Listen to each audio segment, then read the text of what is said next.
Pois é, pessoal. Hoje aqui no canal Fator X, dia de X-Men Sagas, dia de mais da nova Marvel, dia de A Batalha do Átomo. Esse mega crossover dos títulos X-Men da fase nova Marvel, que também foi a comemoração dos 50 anos dos X-Men. Agora os X-Men já estão fazendo 60 anos e hoje a gente traz a história completa aqui no canal Fator X.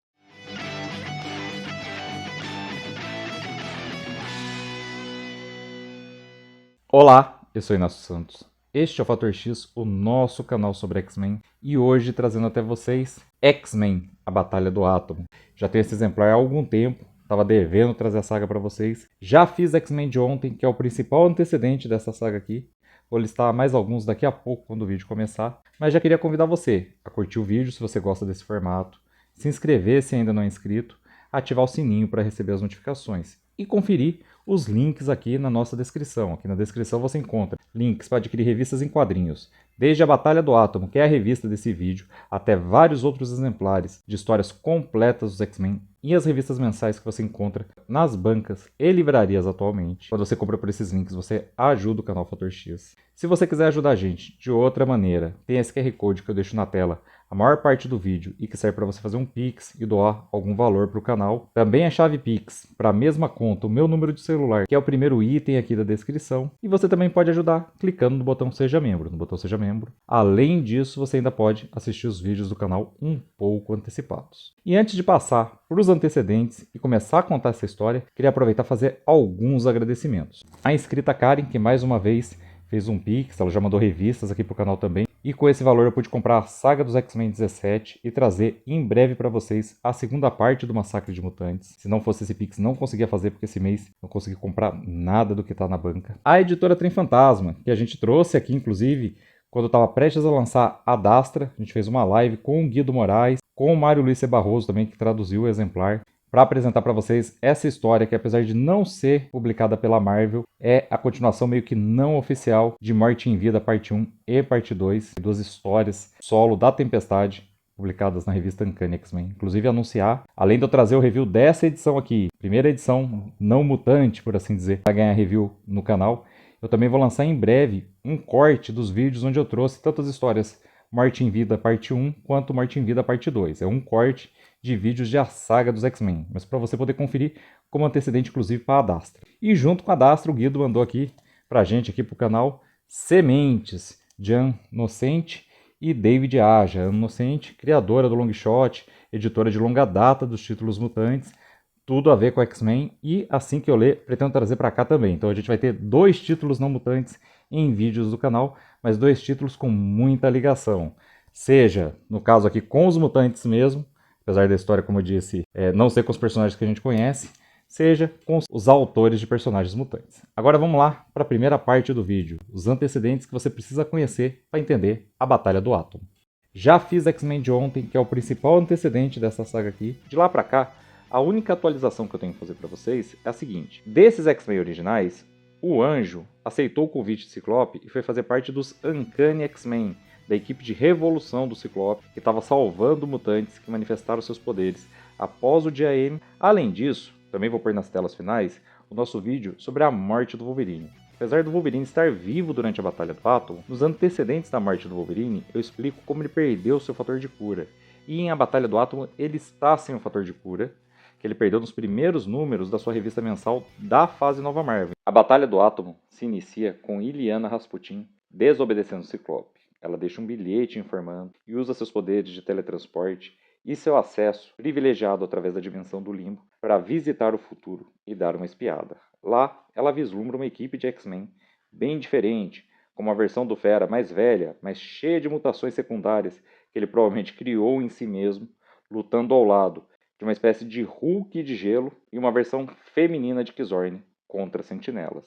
Ela observa tudo isso e volta para o presente. Logo em seguida a isso, a gente vê lá no Instituto Jean Grey os 4 X-Men originais remanescentes que permaneceram no Instituto saindo em missão com Lince Negra, sua professora nesse período. Eles vão resolver o problema de um novo mutante que acabou de surgir, mas diferente dos novos mutantes que foram recrutados por Ciclope, essa nova mutante está atacando a cidade onde manifestou seus poderes. Ela parece ter um grande ódio de lá e quer destruir tudo. Ela tem poderes que eles não sabem se são de criar criaturas artificiais, monstros, ou de abrir portais para uma outra realidade onde essas criaturas vivem. A exemplo do que Iliana pode fazer com seus discos de teleporte. Mas ela está infestando a cidade com criaturas bem feias e os X-Men vão lidar com isso. Mas depois que a mutante já está derrotada, surgem sentinelas. E aí, nessa hora, eles começam a apanhar um pouco dos sentinelas, não sabe qual a origem deles. Nenhum governo da Terra, naquela época, fabricava sentinelas para voltar contra os mutantes. E nessa hora, eles recebem socorro da equipe de revolução do Ciclope. A equipe que tem Ciclope, Magneto, os novos recrutas do Ciclope e inclusive Christopher Muse, o curandeiro. Isso vai ser muito importante. Tudo parece resolvido para as duas equipes de X-Men. Até que um dos sentinelas, que já foi derrubado, dispara uma última rajada. E com essa rajada, ele aparentemente mata o jovem Ciclope vindo do passado. Imediatamente, os X-Men recorrem ao Ciclope adulto e percebem que ele desapareceu. Nesse meio tempo, o resto da equipe de Ciclope instiga Christopher Muse, o curandeiro da equipe, a tentar curar a versão infantil de Ciclope, a versão adolescente. Ele não acredita que seja capaz de fazer isso, pois o garoto já está morto. Mas, pressionado, ele insiste e consegue. A gente percebe que ele é muito poderoso. Ele traz o jovem Scott Summers da morte. E nesse momento, o Ciclope adulto se materializa no lugar que ele estava. Sua existência havia sido anulada pela morte da sua versão mais jovem. Isso vai impactar diretamente todos os envolvidos. As duas equipes vão voltar cada uma para sua base, mas no Instituto Jean Grey para jovens superdotados, os X-Men que ocupam essa escola são unânimes. Os jovens X-Men devem voltar ao passado antes que danos irremediáveis sejam causados à linha temporal. E é em meio a esse debate que, misteriosamente, a máquina temporal do Fera se ativa. Os X-Men se voltam para ele, achando que ele ativou a máquina para devolver os 4 X-Men originais que vivem no Instituto Jean Grey de volta para o passado.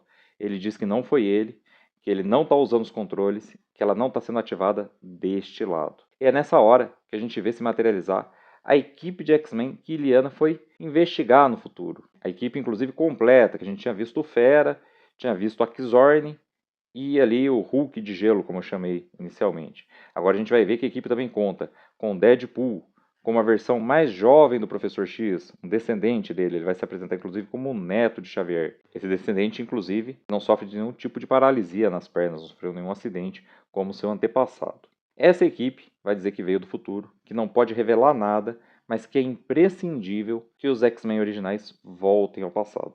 Apesar de ser razoavelmente convincentes, eles impedem que Jean Grey e outros telepatas leiam sua mente. Existem motivos plausíveis para isso. A jovem Jean Grey contata o Fera jovem, que ela sabe ser apaixonado por ela, e diz, olha, eles estão escondendo coisas, porque eu não consigo ler a mente deles. Você fala, normal, né? Eles não querem que a gente saiba o futuro. Rachel Grey também desconfia deles. Mas ali, no meio desse debate todo, o que acontece? A Jean Grey não quer voltar de jeito nenhum, então ela aproveita a deixa, controla o corpo do Wolverine, inicia um confronto entre os X-Men do futuro e X-Men do presente e foge com o Ciclope. Eles roubam o Pássaro Negro, ganham uma grande distância da Mansão X, abandonam o Pássaro Negro numa praia, roubam roupas e continuam sua fuga. Os X-Men rapidamente se recuperam quando Jean Grey não está mais controlando o Wolverine, as duas equipes apartam a briga e começam então a busca por eles, sob protesto de alguns membros. Kitty Pryde continua dizendo que os jovens X-Men do passado devem decidir quando voltar à sua época, que eles não podem ser obrigados.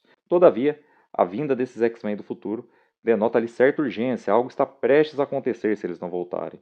E lembrando, todo mundo testemunhou o momento que o jovem Ciclope chegou a morrer e o velho Ciclope chegou a desaparecer, então realmente o tempo parece urgir ali para eles. Fera e Homem de Gelo, que não fugiram junto com Jean Grey e Ciclope, ficam na Mansão X, mas não como prisioneiros, apenas esperando que os dois sejam trazidos de volta para então voltar para a sua época. Estão um pouco incomodados, um pouco desconfiados disso tudo, mas ainda estão aguardando para poder voltar. A Kitty Pryde ficou para trás, junto com a Rachel Grey, e elas são as duas mais desconfiadas dessa equipe que veio do futuro. O resto da equipe parte junto com eles, numa segunda nave que o Fera tinha acabado de construir e ainda não tinha revelado para a equipe, a Columba, mas a sua versão mais velha se lembrava desse projeto e falou, olha, acho que você tem uma nave melhor, pode ser usada para seguir ali os fugitivos. E ele fala, temos sim. Inclusive ele estava trabalhando nela junto com o Fera no passado. Então é bem legal que os 3 feras estão envolvidos ali no projeto. Mas bom, a equipe sai, parte então em busca dos jovens Ciclope e Jean Grey. Eles continuam sua fuga, mas acabam sendo encontrados. O Xavier vindo do futuro, o Xavier 2, vamos chamar assim, ingere cápsulas do cérebro que aumentam seus poderes. E nesse meio tempo, a gente também ficou sabendo quem era a Xorn. É a própria Jean Grey. mas não a Jean Grey que vai ressuscitar ainda. A Jean Grey do passado, a jovem Jean Grey, que naquele futuro do qual eles vieram, nunca voltou. E é por isso que ela sabe que está tudo errado. Então, seus poderes cresceram demais, e só o capacete do Xorn, que era um capacete criado enquanto ele se infiltrou nos X-Men, lá durante New X-Men, só com esse capacete, que impedia que sua mente fosse lida pelo Professor X, que ela consegue controlar seus poderes. Bom, acontece que eles encontram os fugitivos, só que Ciclope e Jean não estão dispostos a voltar, eles lutam contra os X-Men. Como consequência, os X-Men, as duas equipes, tanto a do presente quanto a do futuro, lutam contra eles. E a Kitty Pryde e a Rachel Grey, que já estavam desconfiadas, chegam com um terceiro veículo, muito semelhante ao Fantástico Carro do Quarteto Fantástico. Interrompem o confronto. Acham um absurdo as duas equipes de X-Men estarem lutando contra dois adolescentes para forçá-los a fazer algo que eles decidiram não fazer. Então elas começam a dar uma lição de moral nas duas equipes. Só que antes disso, a Rachel Grey avisou os dois. Então o que acontece? O Ciclope e a Jean aproveitam para roubar aquele novo veículo que elas trouxeram e fugir de lá durante a confusão. Os X-Men percebem o ardil, resolvem persegui-los, mas eles ganham uma grande dianteira e, mesmo com as cápsulas cérebro, o Xavier 2 não consegue localizar o casal. Enquanto isso, a Jean Grey conta para o Ciclope que ela pediu ajuda para alguém, mas que ele não vai gostar muito de quem vai aparecer, e vai pilotando o veículo em direção à abandonada Ilha de Utopia. Lá, a gente vai ver a equipe de revolução do Ciclope chegando para atender o chamado. Eles pedem asilo, Jean Grey explica que eles estão sendo forçados a voltar para um passado que eles não desejam. Emma Frost e Magneto são contra proteger os dois, porque dizem o mesmo que o Fera, que danos irremediáveis podem ser causados à linha temporal. Acrescentam ainda que o Ciclope está balançado, afinal ele perdeu Jean Grey, afinal é ele mesmo jovem, mas que ele não pode se deixar levar pelas emoções nesse momento. E até os jovens X-Men que ele recrutou recentemente estão em dúvida entre apoiar o casal ou não, mandá-los ou não ao passado, devolvê-los ou não para o Instituto Jean Grey.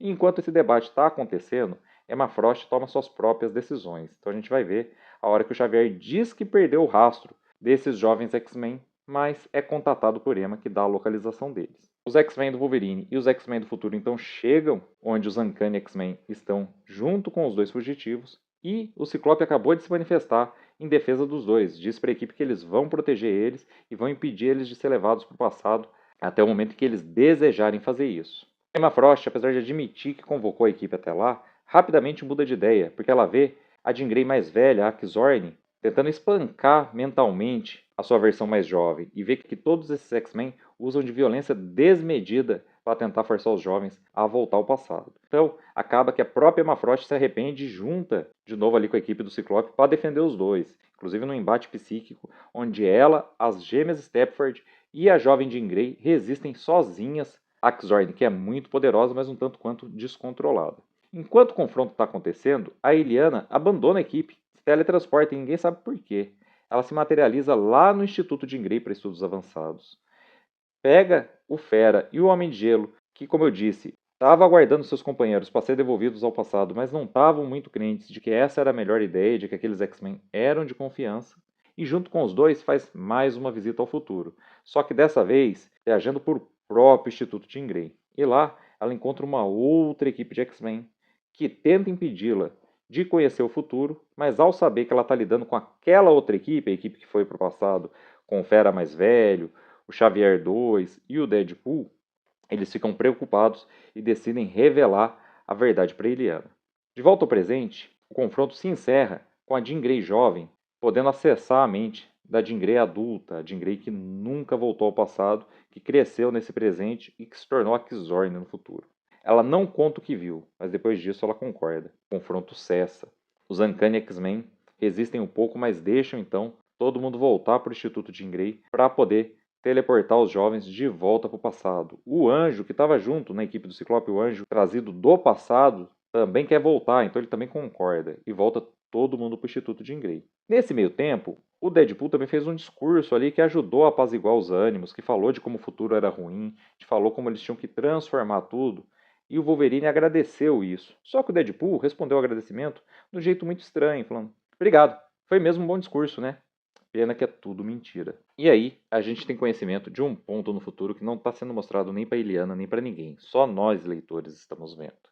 É o momento em que Alison Blair, a Cristal, inclusive teve vídeo recente aqui no canal Fator X, aceitou concorrer à presidência dos Estados Unidos. Mais do que isso, ela ganhou a eleição para ser assassinada durante o discurso de posse. A gente não sabe se ela foi assassinada apenas por humanos radicais, talvez por um grupo mutante. Não sabemos de onde veio o atentado. Logo depois disso, várias criaturas de aparência demoníaca, como aquelas invocadas no começo da história, ou como as que Illyana consegue invocar, surgiram e começaram a atacar a população, e os X-Men tiveram que lutar contra elas. Quando a luta termina, o Fera está inconsolável, e os demais X-Men, Colossos, vários dos que a gente viu no Instituto Jean Grey, quando a Illyana foi para o futuro procurar ajuda e ver o que está acontecendo de verdade, a gente vê que eles falam, olha, tem que investigar, tem que deixar a polícia isolar a cena do crime. E o Fera não, eles nos odeiam.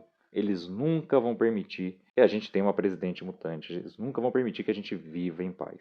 E nisso, a gente vê no Instituto, então, os X-Men de verdade. Os X-Men de verdade vivem no Instituto Jean Grey. Acontece que a equipe que se identificou como X-Men é a atual Irmandade de Mutantes, porque depois dela ter sido eleita presidente e assassinada, uma parte dos X-Men se voltou para ataques mais radicais. É essa equipe que voltou ao passado. Os X-Men de verdade são compostos por Jubilation Lee, no papel de a Wolverine, muito provavelmente o Wolverine já morreu. Essa equipe tem um Colosso, muito mais velho, empunhando a espada espiritual de Illyana. Shogo, já adulto, usando uma armadura semelhante à do Homem de Ferro. Aparentemente ele não é mutante, mas luta ao lado dos mutantes. O Icano, como Mago Supremo da Terra, o filho da Feiticeira Escarlate.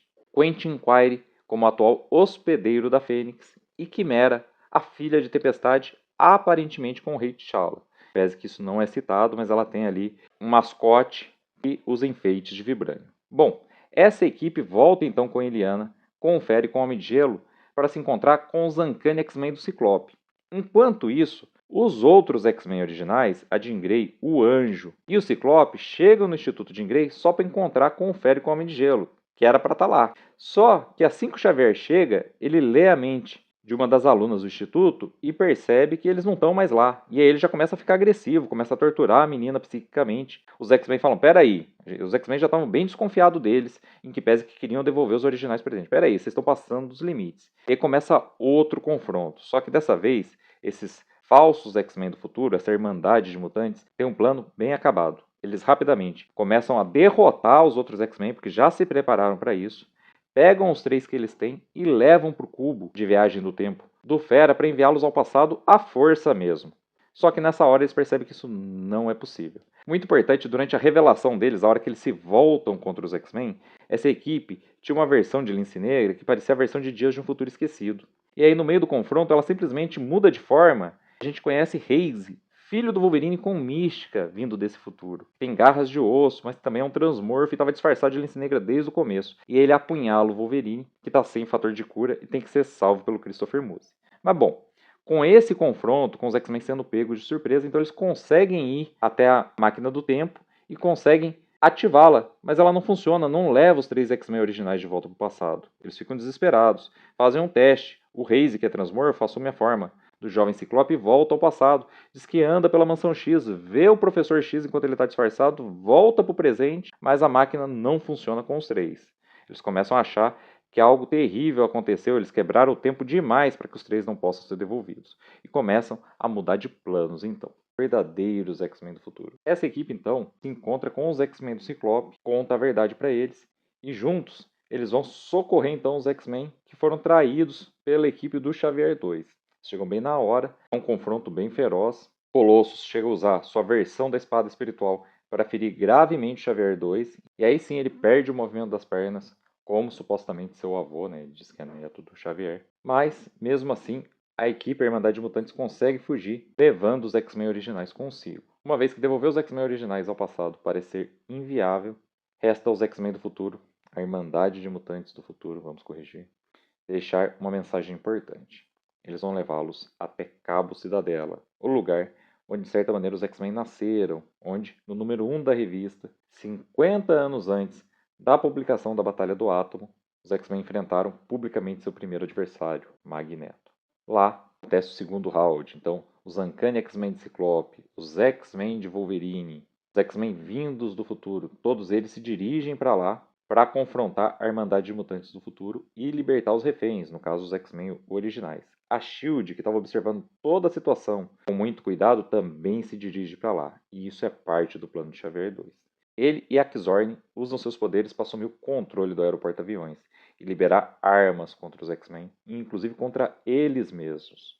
Mas não são quaisquer armas. Já faz um tempo que os X-Men estão sendo atacados por sentinelas e não sabem quem os está enviando. E o que o Xavier 2 fez foi revelar que a SHIELD produz sentinelas, que dentro do aeroporto-aviões existiam mísseis carregados com sentinelas para serem usados contra os mutantes quando chegasse a hora. E ele ativa eles. O resultado é que, mesmo lutando entre si, todo mundo tem que se defender dos sentinelas. E por fim, para deixar o recado mais forte, mesmo sabendo que não vai sobreviver a isso, a Kizorn usa o máximo dos seus poderes e acaba deixando de existir, se destruindo a si mesma para destruir os sentinelas. Tudo cai, o aeroporto-aviões cai, os X-Men, tanto do futuro quanto do presente, escapam por pouco, e logo em seguida isso a gente vê que, apesar de não termos visto a fuga da Irmandade de Mutantes do futuro, nenhum corpo de nenhum membro da Irmandade de Mutantes foi encontrado.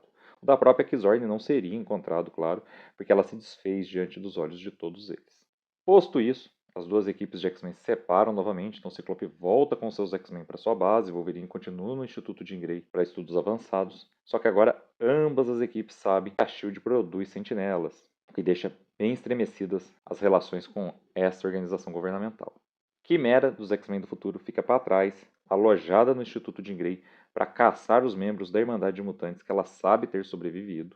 E por fim, Lince Negra diz que qualquer relação de confiança com os X-Men do Wolverine foi rompida quando eles preferiram acreditar naquela equipe vinda do futuro, quando eles usaram de violência para tentar enviar os X-Men originais ao passado, também para tentar capturá-los quando eles não aceitaram, e que ela não pode permanecer no Instituto. Mais do que isso, ela vai se unir aos X-Men de Ciclope. E os X-Men originais, que também não confiam em mais ninguém no Instituto Jean Grey, seguem sua professora, encerrando assim a Batalha do Átomo. E também o vídeo de hoje do canal Fator X. Espero que vocês tenham gostado. Se vocês gostaram, aproveitem e curtir o vídeo, se inscrever se ainda não são inscritos e ativar o sininho para receber as notificações. Com as notificações ativas, voltem para os nossos próximos vídeos. Eu espero vocês de volta para todos eles. Então até lá e um grande abraço.